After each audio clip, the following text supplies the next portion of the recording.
Hello good morning students, welcome to EVS class. हम पढ़ रहे थे पहला चैप्टर अंडरस्टैंडिंग एनवायरनमेंट, जिसमें हमने पहला टॉपिक तो ख़त्म कर दिया। अब हमारा नेक्स्ट टॉपिक है concept, scope and importance of environmental science. अभी तक हम यही पढ़ रहे थे कि एनवायरनमेंट होता क्या है। अब एक ब्रांच है जो इस एनवायरनमेंट को पढ़ती है, समझती है क्या होता है एनवायरनमेंट। वो ब्रांच, वो सब्जेक्ट, उसको बोला जाता है एनवायरनमेंट साइंस। एनवायरनमेंट साइंस जो है, हम उसको डिफ़ाइन किया जा सकता है, कर सकते हैं हम उसको डिफ़ाइन एक स्टडी जो हर एक सिस्टम को स्टडी करती है।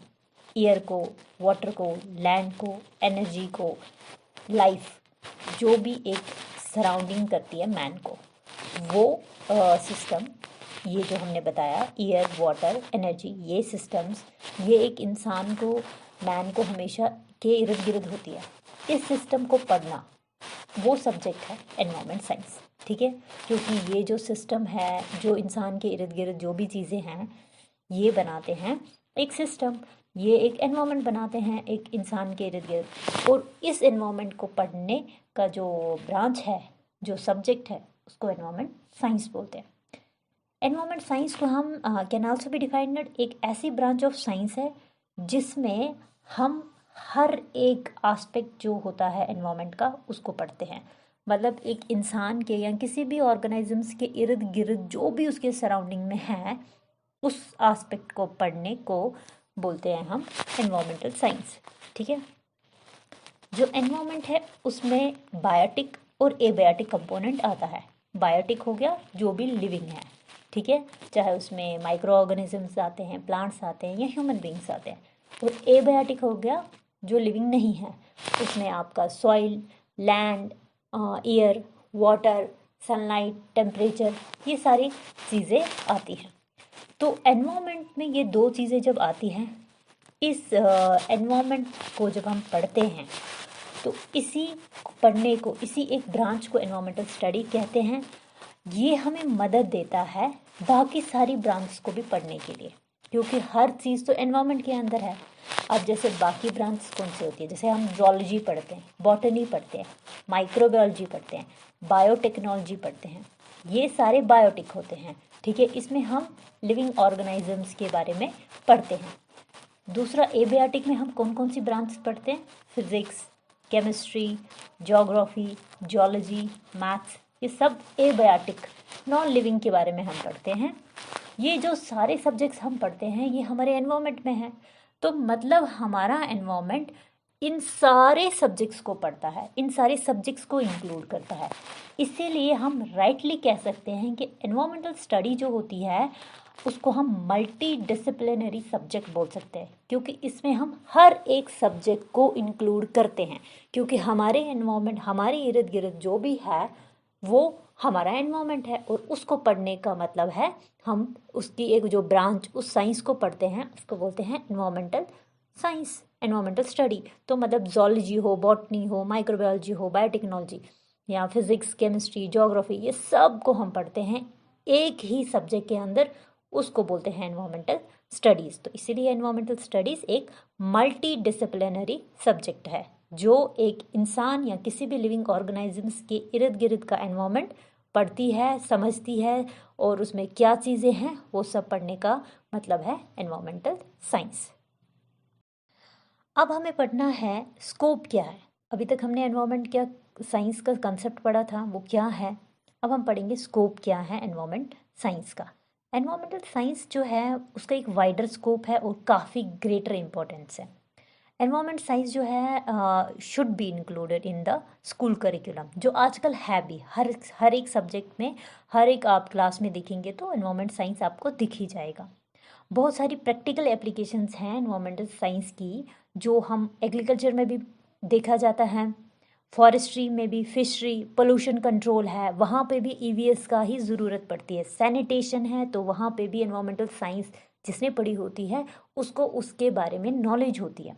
पेस्ट कंट्रोल हो, रिसोर्स को कंजर्वेशन करना हो, तो ये जो सारी चीज़ें हैं इनमें एनवायरमेंटल साइंस की एप्लीकेशन बहुत ही ज़्यादा है।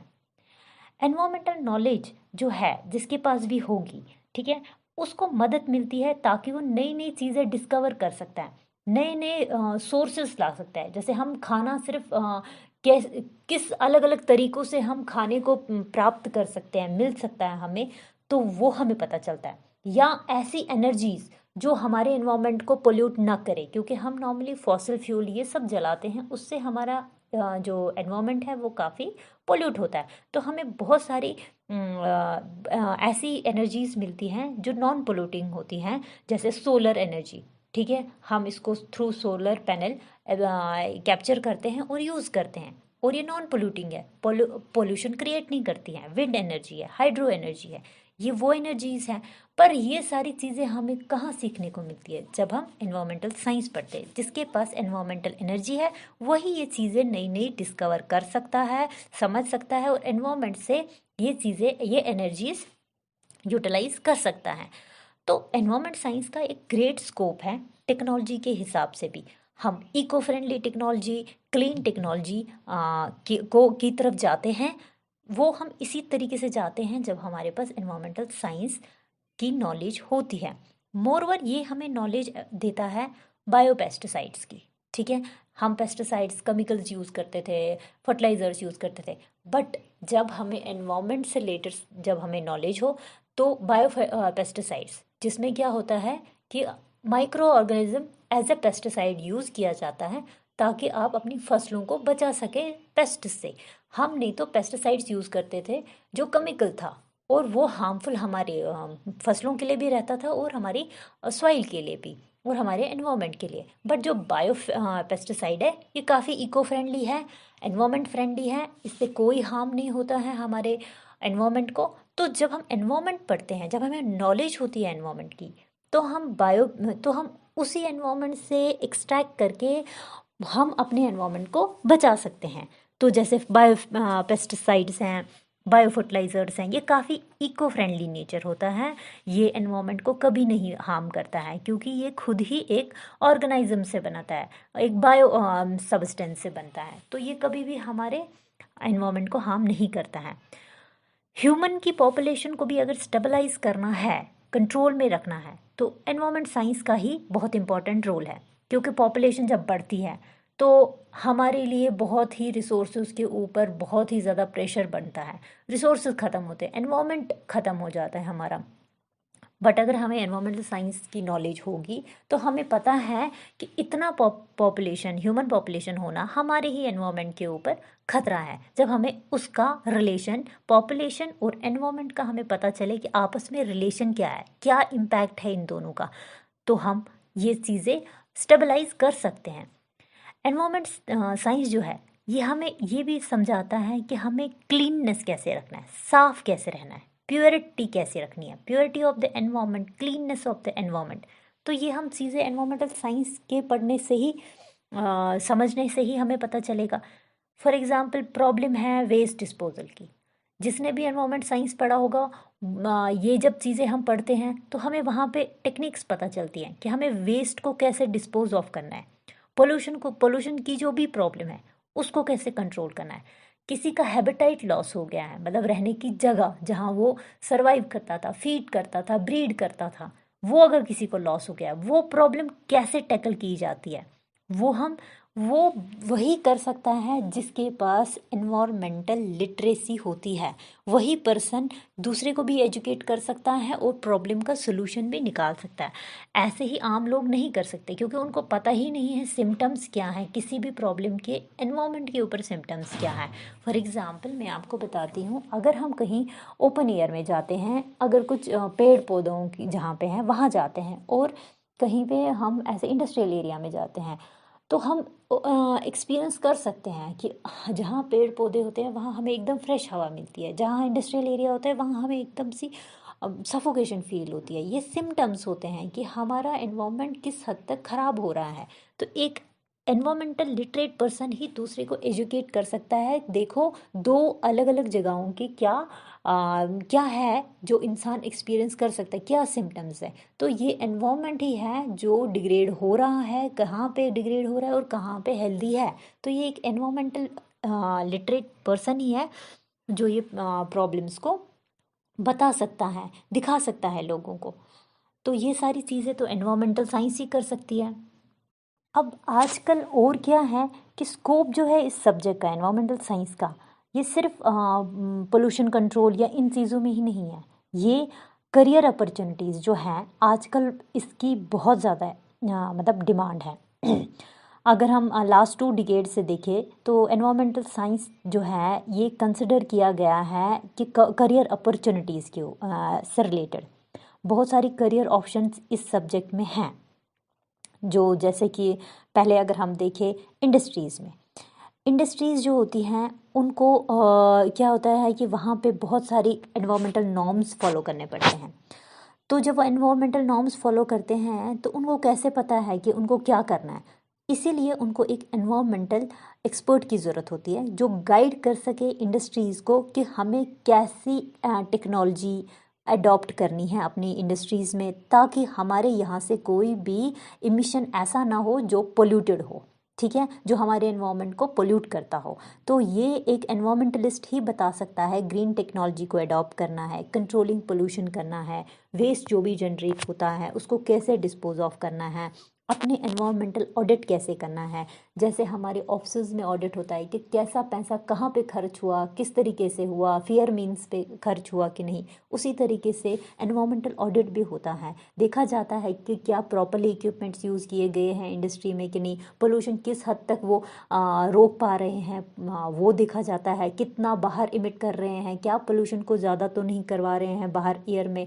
तो ये सारी चीज़ें इंडस्ट्रीज़ में वो देखते हैं। ये एक इंडस्ट्रियल स्कोप है एक एनवायरमेंटल सब्जेक्ट का। जो भी इस एनवायरमेंट को पढ़ता है फिर वो एनवायरमेंटलिस्ट बन जाता है। फिर जब भी वो जॉब करने जाता है एक इंडस्ट्री में तो उसे एज ए एक्सपर्ट लिया जाता है वहाँ पे, और वो वहाँ काम कर सकता है एज ए एक्सपर्ट। तो ये उसका एक करियर ऑप्शन है वहाँ पे। नेक्स्ट है कंसल्टेंसी। एनवायरमेंट कंसल्टेंसीज जो होती हैं वो हायर करती है गवर्नमेंट या इंडस्ट्रीज़ या कोई भी एनजीओ, ठीक है, ताकि वो कैरी कर सके different types of laboratory based analysis, ठीक है, या फील्ड बेस्ड स्टडी। फील्ड में क्या स्टडी हो, एनवायरनमेंट कैसे चल रहा है, इम्पैक्ट क्या है, अलग अलग अलग प्रोसेसों का एनवायरनमेंट के ऊपर क्या इम्पैक्ट है। जैसे कोई भी हम प्रोजेक्ट उठाते हैं, उस कोई भी हम इंडस्ट्रीज़ बनाते हैं या कोई भी सड़क बना रहे हैं, कोई भी कुछ भी बिल्डिंग बना रहे हैं, तो उसका एनवायरमेंटल इम्पैक्ट असेसमेंट क्या है, मतलब उस प्रोजेक्ट की वजह से हमारे एनवायरमेंट पे क्या इम्पैक्ट पड़ता है उसको असेस किया जाता है और रिपोर्ट बनाई जाती है कि क्या ये इस प्रोजेक्ट की वजह से हमारे एनवायरमेंट को कुछ ह्यूज डैमेज तो नहीं हो रहा है। ये सारी चीज़ें पढ़ी जाती हैं। अगर ह्यूज डैमेज हो रहा होता है तो फिर वो जो प्रोजेक्ट है वो वहीं स्टॉप किया जाता है। बट अगर कम डैमेज हो रहा है और हमें वहाँ से प्रॉफिट बहुत ज़्यादा मिल रहा है तो उसको कैरी ऑन किया जाता है। बट अगर हमारा एनवायरनमेंट बहुत ज़्यादा लॉस में है और हमें इतना प्रॉफिट भी नहीं मिल रहा है तो हम उस प्रोजेक्ट को आगे कैरी ऑन नहीं करेंगे। तो ये कंसल्टेंसीज जो होती हैं इन यही हायर करती है गवर्नमेंट। इनके जो एक्सपर्टाइज होते हैं वही हायर करते हैं। और क्योंकि वो क्यों हायर करते हैं, क्योंकि उन्होंने एनवायरनमेंट के ऊपर स्टडीज़ की होती है, उन्हें एक्सपीरियंस होता है, तभी जाके वो ये काम कर पाते हैं। तो ये भी एक करियर ऑप्शन है। नेक्स्ट है रिसर्च एंड डेवलपमेंट। अब रिसर्च एंड डेवलपमेंट में क्या है, यहाँ पे हाँ अपॉर्चुनिटी इस एरिया में क्या है कि पढ़ने को मिलता है different types of different area हमें पढ़ने को मिलते हैं। जैसे कोई पोल्यूशन के ऊपर पढ़ रहा है, उसका क्या काज है, उसकी क्या इफ़ेक्ट है हमारे एनवायरनमेंट पे, रिसर्च करते हैं, ठीक है। It also includes development of clean and efficient technology. तो जब development of clean and efficient technology होती है वो हम जब रिसर्च करेंगे तो हमें पता चलेगा कौन सी टेक्नोलॉजी हम यूज़ कर सकते हैं ताकि हमारा एनवायरनमेंट बचा रहे, क्लीन रहे, नॉन पोल्यूट ना हो। ऐसी कौन सी टेक्नोलॉजी हम फ्यूचर में करें, तो ये रिसर्च से ही चीज़ें पता चलती हैं। साइंटिस्ट लोग, रिसर्चर्स, एनालिस्ट्स, ये कुछ ऐसे करियर ऑप्शंस हैं जो एक एनवायरनमेंट पढ़ने वाला स्टूडेंट आगे जाके एज ए करियर ऑप्शन ले सकता है। तो ये एक उसके लिए करियर बेस्ट करियर ऑप्शन बनेगा। इससे हमारा एनवायरनमेंट भी बचा रहेगा, उसको रिसर्च करने को मिलेगा, सेकंड उसके लिए एक जॉब भी मिलेगी, तो उसकी जो अनएम्प्लॉयमेंट है वो भी ख़त्म हो जाएगी, साथ में हमारा एनवायरनमेंट भी बचा रहेगा। अब जो हमारा नेक्स्ट है वो है एकेडमिक्स। अब जो ये एनवायरमेंटल साइंस पढ़ने वाले जो भी स्टूडेंट हैं, नॉर्मली देखा जाए तो हम आजकल एनवायरमेंटल साइंस जो है वो हर एक लेवल में पढ़ाया जाता है, हर एक क्लास में पढ़ाया जाता है। तो ये चाहे स्कूल लेवल हो या यूनिवर्सिटी लेवल, तो हर जगह पढ़ाया जाता है।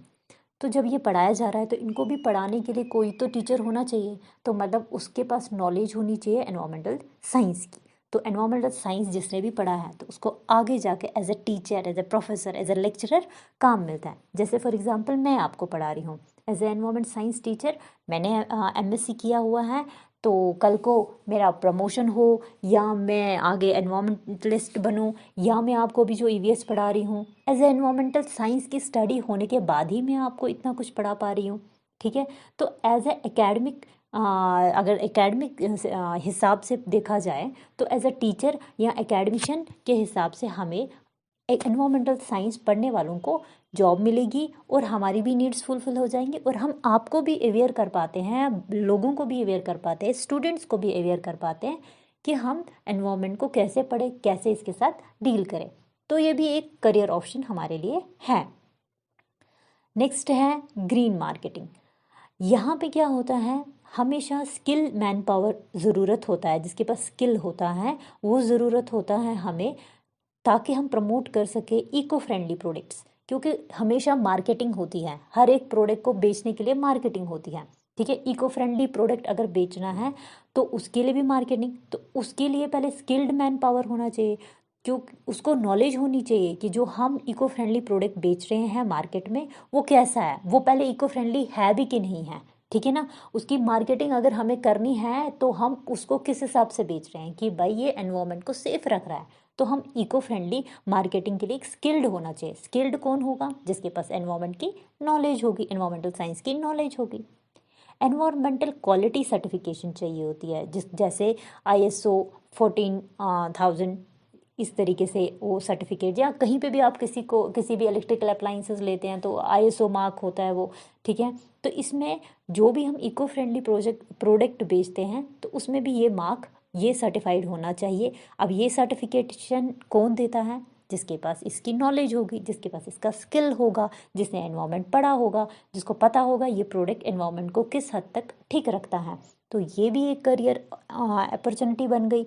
ये भी एक मतलब उसमें जो जॉब करेगा, ये सर्टिफिकेट देगा, उसको हायर किया जाता है। तो उसको किस बेसिस पे हायर किया जाता है कि उसके पास स्किल है, कि वो देख सकता है ये प्रोडक्ट इको फ्रेंडली है या नहीं है। तो ये एक हमारे लिए अपॉर्चुनिटी बनती है। नेक्स्ट है हमारा ग्रीन मीडिया। अगर हमें एनवायरनमेंट के बारे में अवेयरनेस जनरेट करनी है तो हमें ज़रूरत होती है ऐसे स्किल्ड मैन पावर की, किसमें, ना कि सिर्फ फील्ड में, ना कि सिर्फ हम आपको पढ़ा रहे हैं, प्रिंट मीडिया में भी चाहिए होती है। क्योंकि इलेक्ट्रॉनिक मीडिया हो, प्रिंट मीडिया हो, सोशल मीडिया हो, तो वहाँ आजकल ज़्यादा अवेयर होते हैं लोग, इन मीडियाओं के थ्रू ज़्यादा अवेयर होते हैं। तो यहाँ पे अगर कोई अवेयरनेस दे रहा है तो उसे भी तो पता होना चाहिए कि एनवायरनमेंट है क्या, एनवायरमेंटल स्टडीज़ हैं क्या, तो उसने उसके ऊपर स्टडी की होनी चाहिए, सर्टिफिकेट ली होनी चाहिए, वो पढ़ा होना चाहिए ये होता क्या है। अगर कोई मैगज़ीन में मतलब लिखता है, आर्टिकल लिखता है, न्यूज़पेपर्स में लिखता है, अपने आर्टिकल्स पब्लिश करता है एनवायरमेंटल थीम को लेके, तो उसको उसके पीछे कोई बेस तो होना चाहिए, कोई नॉलेज तो होनी चाहिए उस एनवायरनमेंट के ऊपर जब वो कोई आर्टिकल लिख रहा है। For example Down to Earth एक मैगज़ीन है जो सेंटर की तरफ से पब्लिश होता है साइंस एंड एनवायरनमेंट के ऊपर। तो ये यहाँ पे जो आर्टिकल लिखता है, जो भी लिखता है, उसको पूरी प्रॉपर नॉलेज होती है इस हमारे एनवायरमेंटल साइंस की। तो जब नॉलेज कैसे होगी, जब उसने उसके बारे में पढ़ा होगा, सिर्फ खाली पढ़ना नहीं, सिर्फ अच्छी डिग्री ली हो, पूरी तरह से उसको पूरा डिग्री, पूरा कोर्स किया हो, तभी जाके वो उसमें स्किल्ड रहता है और तभी जाके वो प्रॉपरली उसके ऊपर आर्टिकल लिख सकता है। तो ये भी एक, अगर वो ऑथर है तो वो भी एक उसके लिए जॉब अपॉर्चुनिटी, करियर बना सकता है वो इसमें, तो ये भी एक करियर अपॉर्चुनिटी मिल जाती है उसको। हमारा नेक्स्ट वाला आएगा ग्रीन एडवोकेसी। अब ग्रीन एडवोकेसी का मतलब हम यहाँ पे देखेंगे एनवायरमेंटल लॉयर्स होते हैं जो एक emerge as a major players, environment को बचाने के लिए अगर कोई मेजर प्लेयर है अब आजकल, वो हमारे एनवायरमेंटल लॉयर्स होते हैं।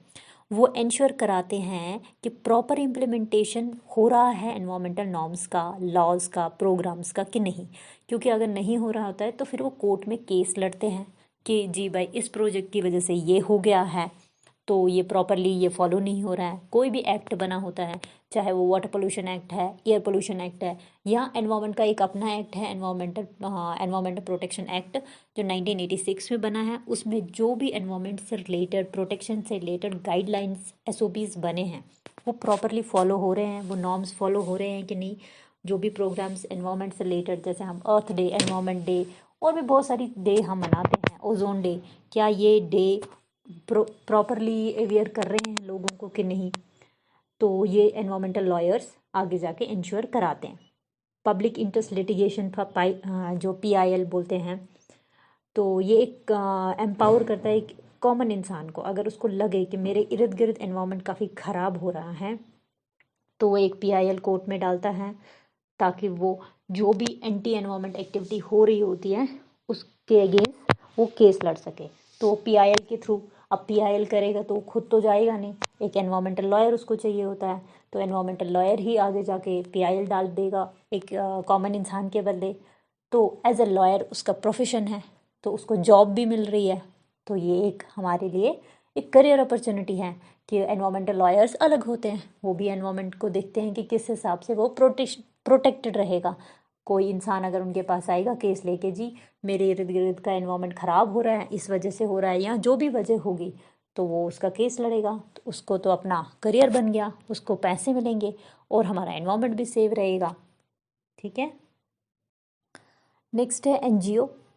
आजकल अगर देखा जाए तो बहुत सारे एनवायरमेंटल प्रोग्राम्स बनते हैं। जैसे मैंने आपको बताया अर्थ डे है, एनवायरमेंटल डे है, हमारा ओजोन डे है। ये सारे जो हमारे डेज़ हैं, या कोई भी हम एनवायरमेंट से रिलेटेड कोई भी प्रोग्राम बनाते हैं, ये प्रॉपरली इम्प्लीमेंट हो तो उसके लिए NGOs आज बहुत ही ज़्यादा मेन रोल करते हैं, जिसमें वो उनको फंड्स मिलते हैं। जो नेशनल या इंटरनेशनल एजेंसीज जो एनवायरनमेंट से रिलेटेड काफ़ी कंसर्न रहती है, वो फंड्स इनको मुहैया कराती है। जैसे अब ग्रीन पीस एक एजेंट, ये है हमारी NGO है, CIWWF, CFCSE, CE, टेरी, तरुण भारत सिंह, ये सारी कुछ NGOs हैं जो एज ए यहाँ पे भी जो लोग काम करते हैं उन्हें भी एक तरफ से जॉब ही मिलती है। तो ये NGOs यही इम्प्लीमेंट करवाते हैं कि हमारे जितने भी एनवायरनमेंट को प्रोटेक्शन करने के लिए जो भी प्रोग्राम्स बने वो अच्छे से इम्प्लीमेंट हो रहे हैं कि नहीं। तो यहाँ पे भी करियर बनता है लोगों का। नेक्स्ट है गवर्नमेंट जॉब्स। बहुत सारे कन्वेंशनल जॉब्स जो हैं गवर्नमेंट बॉडीज़ में हैं, जैसे एनवायरमेंटल मिनिस्ट्री है, वहाँ के लोग जो जॉब करते हैं तो वो भी एक्सपर्टाइज होते हैं इसी फील्ड में। अब अगर जैसे पोल्यूशन कंट्रोल इंस्पेक्टर है, पोल्यूशन कंट्रोल बोर्ड में पोल्यूशन कंट्रोल इंस्पेक्टर होगा, तो उसने भी तो एनवायरनमेंट की स्टडी की होगी, या एनवायरमेंटल साइंटिस्ट्स लोग होते हैं, तो ये भी एनवायरनमेंट को पढ़ने की वजह से ही साइंटिस्ट बने हैं, उनके लिए भी एक जॉब, एक करियर बन गया।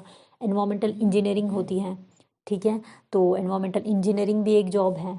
पोल्यूशन कंट्रोल ऑफिसर है, या टूरिस्ट गाइड है, अगर हम कहीं जगह वाइल्ड लाइफ सेंचुरी में जाते हैं, या एनवायरमेंटल टीचर है।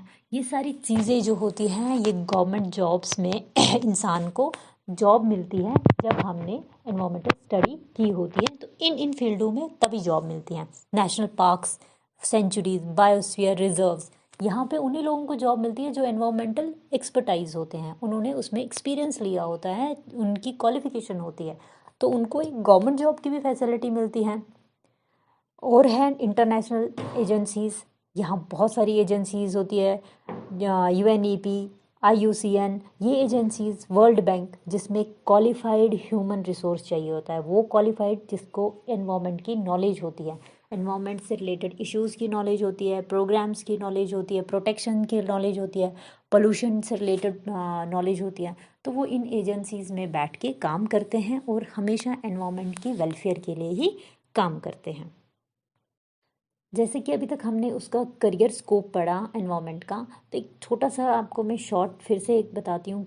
एनवायरमेंटल का स्कोप जो है ये हमें इंटर रिलेशनशिप बताता है among biotic and abiotic component, ठीक है, कि उनके बीच में क्या रिलेशनशिप है, और अगर उनके रिलेशनशिप को हम किस तरीके से मेंटेन करें ताकि सस्टेनेबल ह्यूमन इकोसिस्टम बना रहे। ठीक है, तो ये भी एक स्कोप है एनवायरमेंटल स्टडीज़ का, एनवायरमेंटल साइंस का। जब हम ये पढ़ते हैं तो हमें इनके रिलेशन के बारे में भी पता चलता है। हम इम्पैक्ट एनालिसिस, किसी भी चीज़ का एनवायरमेंट का क्या इम्पैक्ट है उसको एनालाइज करते हैं। एनवायरमेंटल ऑडिटिंग की जो भी एक्टिविटीज़, जो भी हम इम्पैक्ट एनालिसिस या एनवायरमेंटल ऑडिटिंग करते हैं, इससे हमें पता चलता है कि जो भी एक्टिविटीज़ हो रही है उनका क्या हद तक, किस हद तक इम्पैक्ट है, क्या ज़्यादा इम्पैक्ट है या कम इम्पैक्ट है। तो ये हम सारी ऑडिटिंग से ही पता करते हैं।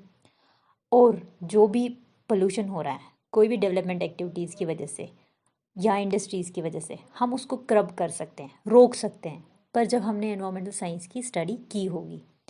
और हम जो भी बायोलॉजिकल या न्यूक्लियर वेपन यूज़ किया जाता है ह्यूमन रेस के लिए, वो भी हम स्टॉप करवा सकते हैं जब हमें पूरी तरह से एनवायरनमेंट की नॉलेज होगी। क्योंकि किसी भी डेवलपमेंट एक्टिविटी की जो भी इम्पैक्ट होता है वो एनवायरनमेंट के ऊपर ही होता है। तो जब हमें एनवायरनमेंट का पता होगा, उनके इम्पैक्ट्स का पता होगा डेवलपमेंटल एक्टिविटीज़ के, तो हम वो चीज़ें रोक सकते हैं।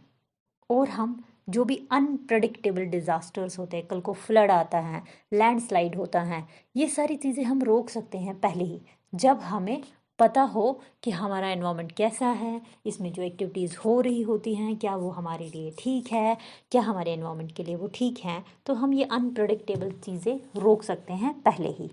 ठीक है, तो फिलहाल ये आपका स्कोप और एनवायरनमेंट स्टडी है क्या। तो ये तो आप देख लीजिए कि मल्टी डिसिप्लिनरी सब्जेक्ट है, इसके अंदर सारा कुछ आता है। अब इसका बचता है इम्पोर्टेंस, वो हम कल नेक्स्ट लेक्चर में पढ़ते हैं।